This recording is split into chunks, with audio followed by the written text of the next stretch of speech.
It's time for Recipe of the Day. I don't deep fry foods very often, but sometimes I get a craving for that golden brown crispiness, and then I break out these deep fried shrimp, really light and flaky. We're using panko breadcrumbs as the coating, so it's just like crisp and light, really, really tasty, really easy too. If you've never deep fried at home and always kind of wanted to, this is a great recipe to start with. So you don't need a home deep fryer to do this. Just a big, heavy bottomed pot will work. Anything that you have is probably fine. I do recommend an enameled cast iron pot, nice and heavy, holds its heat really well. And also if it's enameled in a light color, then you can see everything sort of frying in there. It's easier to see. So that's a great thing, but not necessary. Whatever you have is probably great. You also want a candy thermometer that goes right down into the oil in the pot and clips to the side of the pot so you can check the temperature. One of the key things when deep frying is to keep things at a continuous temperature. You're turning the stove up and down just to monitor that and keep it just where you want it, you know? Then you need a slotted spoon or a spider strainer to get the shrimp out of the oil. And if you're doing these like a few batches, which is usually what you have to do because you can only fit like 6 or 8 shrimp at a time, you're going to want to keep some warm while the next are going. And an easy way to do that is to get an oven safe cooling rack and put it on a baking sheet. And then as the shrimp come out, I like to transfer them to a big bowl lined with paper towel and shake them gently just to get the excess oil off, and then move them onto that rack and put them into the oven at like 250 degrees Fahrenheit just to stay warm. And before I jump into this recipe, I'm going to tell you that if you don't want to fry these, you can actually bake them. And the only difference is going to be when we get to those panko breadcrumbs, you're going to want to toss them with a tablespoon of oil. Just mix that really thoroughly in there and then proceed as the recipe instructs. And you're going to have that oiled breadcrumb on the outside of the shrimp. Those go into the oven at 450 degrees Fahrenheit just until they're brown. And that's going to work perfectly. The oil helps those panko breadcrumbs brown really nicely. So keep that in mind. If you're listening to me and you're like, I don't want to deep fry, you have that option. Nothing else changes. So we're using a pound of raw shrimp that are peeled and deveined. I do like them with the tail on though, because it makes a nice little handle for this kind of dish. You're going to pat those shrimp dry and then season them with a half teaspoon of salt, a half teaspoon of garlic powder, and a quarter teaspoon of black pepper.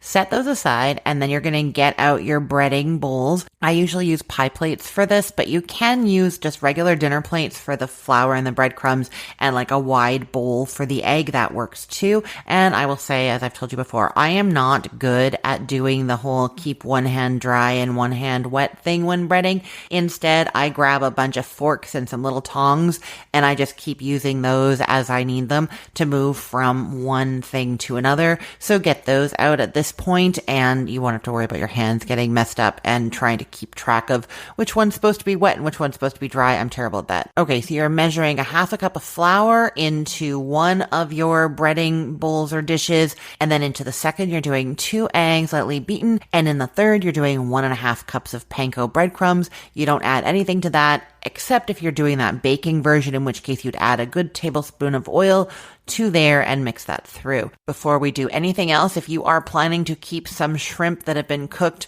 warm in the oven while other batches are frying, then you need to get your oven ready. So set your oven to 250 degrees Fahrenheit and get out that baking sheet with the rack on top.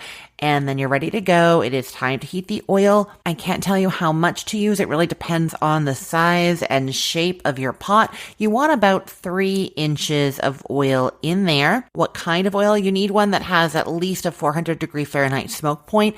Peanut oil is, of course, one of the favorite choices by so many people, but also canola oil and grapeseed oil are both going to work just fine. Vegetable oil is canola oil, essentially. So any of that is going to work great. You want to heat that up to 350 degrees Fahrenheit. So set it over medium heat and put that thermometer in there and wait until it gets to 350 degrees Fahrenheit. While it's heating, you can bread your shrimp, or if you're a little bit worried about that timing, you could have breaded them first. That's going to be just fine too.